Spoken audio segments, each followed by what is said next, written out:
Welcome back student, this is me Hamid Khan and you're watching my channel Hamid biologist. Student, आज हम इंटीग्यूमेंट्री system को पढ़ेंगे। इंटीग्यूमेंट्री system क्या होता है? इंटीग्यूमेंट्री सिस्टम वो सिस्टम होते हैं जो स्किन और स्किन के लेयर्स पर मुश्तमिल होते हैं, स्किन के सेल पे मुश्तमिल होते हैं। क्योंकि हम जानते हैं कि स्किन ने हमारे पूरे बॉडी को कवर किए होते हैं और इस स्किन के सराउंडिंग पर स्पेशल प्रोटीन होते हैं और इसके अलावा डेड सेल मौजूद होते हैं एपिथेलियल के। उस स्पेशल प्रोटीन को हम केराटिन प्रोटीन कहते हैं। तो हम इसके लेयर्स को डिस्कस करेंगे, स्किन के लेयर्स को डिस्कस करेंगे।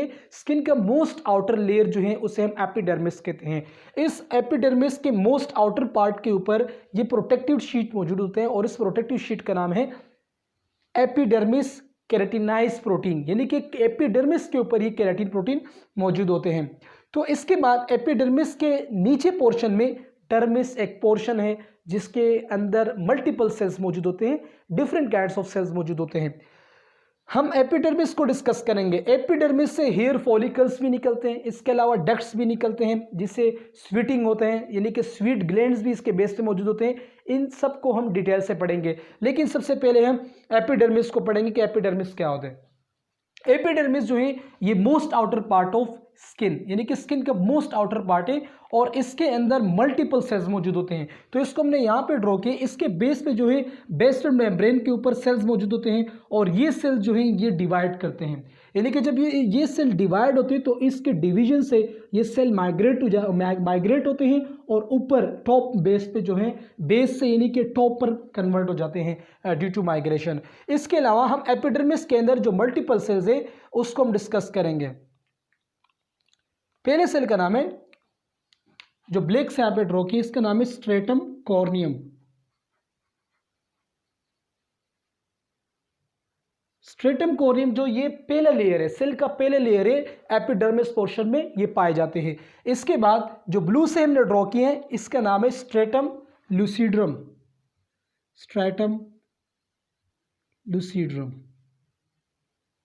स्ट्रेटम लूसिड्रम के बाद नेक्स्ट लेयर जो है स्ट्रेटम ग्रेनुलोजम है। स्ट्रेटम ग्रेनुलोजम। स्ट्रेटम ग्रेनुलोजम के बाद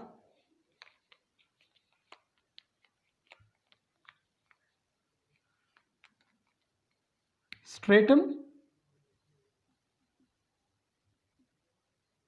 स्पिनोसम। इसके बेस में इसे हम बेसमेंट मेम्ब्रेन कहते हैं। Basement membrane. तो स्ट्रेटम कॉर्नियम ये पहला लेयर है, ये सेल का पहला लेयर है, इसे हम स्ट्रेटम कॉर्नियम कहते हैं और ये वाला पोर्शन जिसको हम डिस्कस कर रहे हैं ये एपिडर्मिस कहलाता है।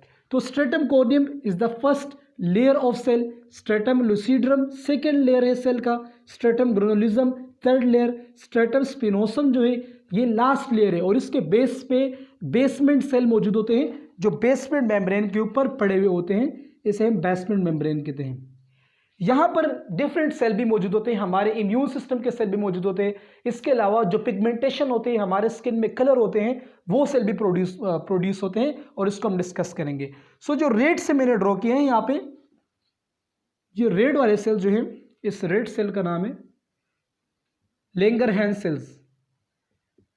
इसे हम डेंड्रिटिक सेल भी कहते हैं। इस लैंगरहैंस सेल्स का मतलब क्या है? लैंगरहैंस सेल्स का मतलब ये फंक्शन इसका ये है कि लैंगरहैंस सेल्स जो है एंटीजन को डिटेक्ट करते हैं और इम्यून सिस्टम को स्टिमुलेट करते हैं। जबकि इसके बाद सेकेंड जो है, इस सेकेंड सेल का नाम है मेलिनोसाइट।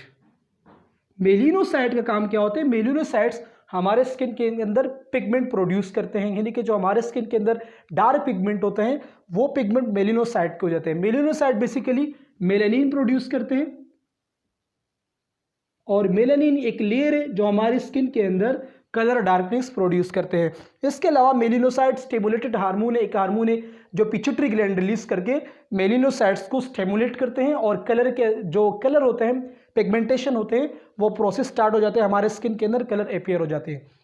इसके बाद यहाँ पर जो ग्रीन से मैंने ड्रॉ किए, ये ग्रीन जो है न्यूरॉन्स है, इसे हम सेंसरी न्यूरॉन कहते हैं। ये सेंसरी न्यूरॉन्स यहाँ पे मौजूद होते हैं और ये स्टिमुली को डिटेक्ट करते हैं, इसे हम सेंसरी न्यूरॉन्स कहते हैं।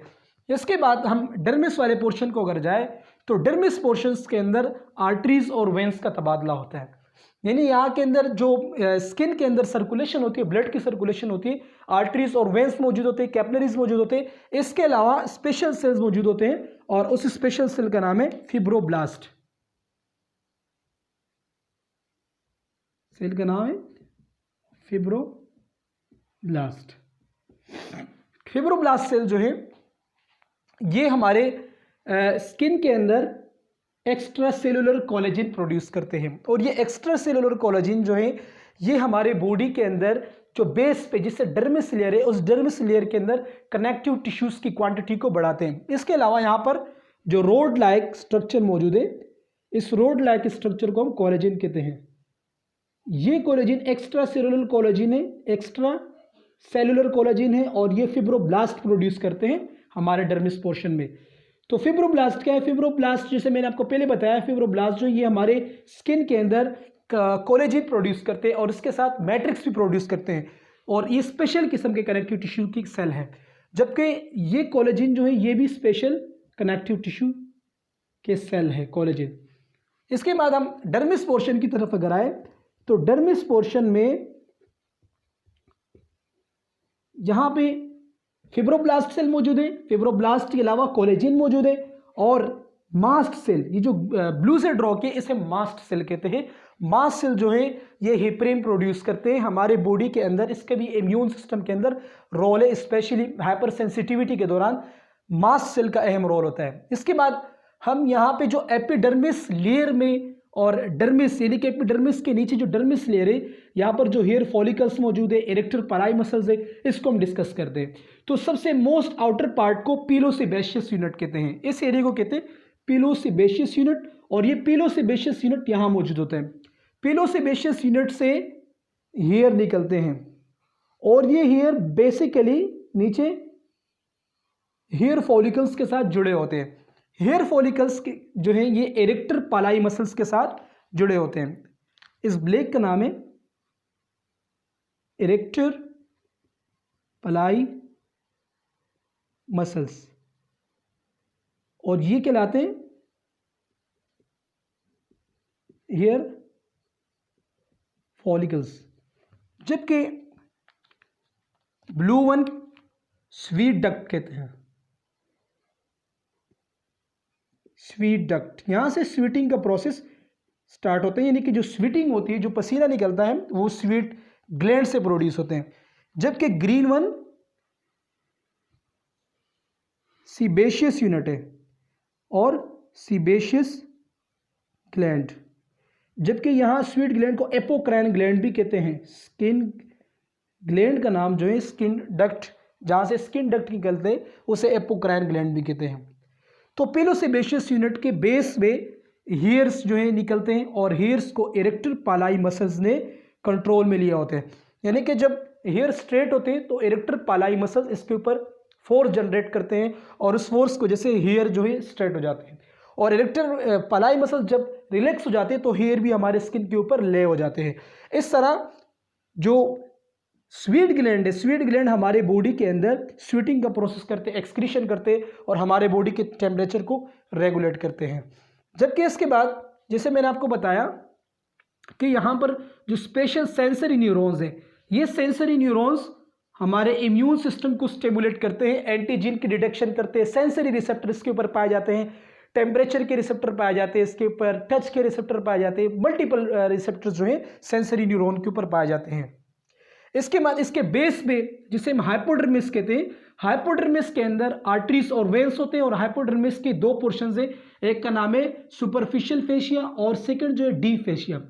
सुपरफिशियल फेशिया जो है ये हाइपोडर्मिस का पहले लेयर है, और यहाँ पर जो है ब्लड वेसल्स, आर्टरीज और वेन्स जो है वो पड़े होते हैं। इसके अलावा यहाँ पे मसल्स भी मौजूद होते हैं, जबकि सुपरफिशियल और डीप फेशिया, सुपरफिशियल फेशिया और डीप फेशिया जो है इसके दरमियान मसल्स, आर्टरी और वेंस पाए जाते हैं। इस तरह हमने इंडोक्राइन जो हमारे आज का टॉपिक था, anatomy and physiology of integumentary system, यानी कि डर्मेटोलॉजी को हमने डिस्कस किया, इंशाल्लाह हम नेक्स्ट लेक्चर में एंडोक्राइन सिस्टम को डिस्कस करेंगे। तो इसके मैं एक दफ़ा दोबारा फिर इसके ऊपर रिव्यू देता हूँ, इंटीग्यूमेंट्री सिस्टम क्या होते हैं। इंटीग्यूमेंट्री सिस्टम जो है ये हमारे स्किन के लेयर्स और स्किन पर मुश्तमिल होते हैं। इसके अलावा स्किन के अंदर जो मल्टीपल सेल्स मौजूद होते हैं उसको हम एंडोक्राइन हमारे इंटीग्यूमेंट्री सिस्टम में डिस्कस करते हैं। एंटीग्यूमेंट्री सिस्टम यानी कि स्किन का मोस्ट आउटर पार्ट एपिडर्मिस कहलाता है। एपिडर्मिस के सरफेस के ऊपर डेंस कनेक्टिव एपिडर्मिस के सरफेस के ऊपर डेड सेल्स मौजूद होते हैं और इस डेड सेल के ऊपर केराटिन प्रोटीन मौजूद होते हैं और ये केराटिन प्रोटीन हमारे बॉडी के अंदर प्रिवेंट करता है बैक्टीरिया और वायरस को, यानी कि हमारे बॉडी को एक स्मूथ सरफेसेस में प्रोवाइड किए होते हैं, प्रोटेक्शन का लेयर भी प्रोवाइड करते हैं। एपिडर्मिस के अंदर सेल के मल्टीपल लेयर्स होते हैं। जो पहले लेयर्स है उसे हम स्ट्रेटम कॉर्नियम कहते हैं, second stratum lucidum, third is stratum granulosum और फोर्थ जो stratum spinosum, fifth one is called basement membrane. Stratum spinosum के अंदर इस सेल के लेयर के अंदर डेंड्रेटिक सेल्स भी होते हैं जिसे हम लैंगरहॉर्न सेल्स कहते हैं। इसके अलावा मेलिनोसाइट्स होते हैं जो मेलेनिन प्रोड्यूस करते हैं और ये मेलेनिन हमारे स्किन के अंदर कलर पिगमेंटेशन यानी कि डार्क कलर प्रोड्यूस करते हैं। और मेलिनोसाइट्स की अगर एब्सेंस होगी तो ये हमारी बॉडी के अंदर डिफरेंट काइंड्स की डिजीज कॉज कर सकती है, यानी कि हम ये जो अल्ट्रावायलेट रेज होते हैं उसको भी ये हमारी बॉडी से प्रिवेंट कर रहा होते हैं, उसके जो डेंजरस रेडिएशन होते हैं उसको ये प्रिवेंट करते हैं और जिनके अंदर मेलिनोसाइट्स नहीं होता वो स्किन कैंसर उसको कॉसेज हो सकते हैं। इसके बाद बेसमेंट मेम्ब्रेन के जो सेल होते हैं ये डिवाइड होते हैं और ये माइग्रेट होते हैं, ऊपर शिफ्ट हो जाते हैं। अब नीचे जो डर्मिस वाला पोर्शन है, डर्मिस पोर्शन में स्पेशल कनेक्टिव टिश्यूज होते हैं जिसका नाम है फिब्रोब्लास्ट और ये फिब्रोब्लास्ट जो एक्स्ट्रा सेलुलर कोलेजन प्रोड्यूस करते हैं, जबकि यहाँ पर रोड लाइक स्ट्रक्चर है जिसे हम कोलेजन्स कहते हैं और आर्टरीज और वेन्स भी यहाँ पाए जाते हैं जो डर्मिस पोर्शंस को ब्लड सर्कुलेट करते हैं। इसके अलावा मास्ट सेल जो हेपरिन प्रोड्यूस करते हैं, हाइपर सेंसिटिविटी में इसका वाइटल रोल होता है। इसके बाद मैं आपको इसके जो इंटरनल स्ट्रक्चर है, हेयर मसल्स का जो इंटरनल स्ट्रक्चर है इसको डिस्कस करेंगे।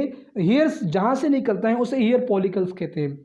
हेयर फॉलिकल्स जो है यहाँ पर इरेक्टर पालाई मसल्स के साथ जुड़े होते हैं और इरेक्टर पालाई मसल कंट्रैक्शन और रिलैक्सेशन करते हैं हेयर को। इसके जो ग्रीन से मैंने ड्रॉ किया है ये वाला पोर्शन है और इसे सीबेशियस ग्लैंड कहते हैं, यहाँ से सीबम प्रोड्यूस होते हैं, जबकि स्वीट ग्लैंड से स्वीटिंग प्रोड्यूस होते हैं, इसे एपोक्राइन ग्लैंड भी कहते हैं। So it was topic about integumentary system. अभी हम इसके फिजियोलॉजी को पढ़ेंगे। फिजियोलॉजी में पहला फंक्शन जो है इंटीग्यूमेंट्री सिस्टम का, हमारे स्किन का पहला फंक्शन ये है कि ये प्रिवेंट करता है बैक्टीरिया और वायरस को हमारी बॉडी के इनसाइड आने से। सेकेंड फंक्शन ये है कि ये एक्सक्रीशन का काम कर रहे होते हैं। हमारे बॉडीज को जब टेम्परेचर रेगुलेट करना होता है तो स्वेटिंग का प्रोसेस स्टार्ट होते हैं और स्वेटिंग का प्रोसेस जो है ये कूलिंग प्रोसेस है। इसके बाद थर्ड प्रोसेस सिक्रीशन। तो यहाँ इसके अंदर मल्टीपल हार्मोनल सिक्रीशंस भी होते हैं, जैसे कि मैंने आपको मेलेनिन बताया। मेलेनिन भी एक सिक्रीशन है जो मेलिनोसाइट से प्रोड्यूस होते हैं और हमारे स्किन को कलर पिगमेंटेशन प्रोड्यूस करते हैं। इसके अलावा ये जो हमारे डीप टिश्यूज होते हैं उस डीप टिश्यूज को इसने अपने यानी कि प्रोटेक्शन दिया होता है, स्पेशल प्रोटेक्शन दिया होता है। इसके बाद जो स्पेशली जो सोल्स होते हैं, हमारे पाँव के सोल्स होते हैं, उसके जो हैं प्रोटेक्शन के होते हैं, हमारे पूरे बॉडी को जो है स्किन ने प्रोटेक्ट किया हुआ है। सो उम्मीद रखता हूँ कि आपने इंटीग्यूमेंट्री सिस्टम को इतनी आसानी के साथ गेन किया होगा और इसके बाद इंशाल्लाह हम एंडोक्राइन सिस्टम को डिस्कस करेंगे। शुक्रिया।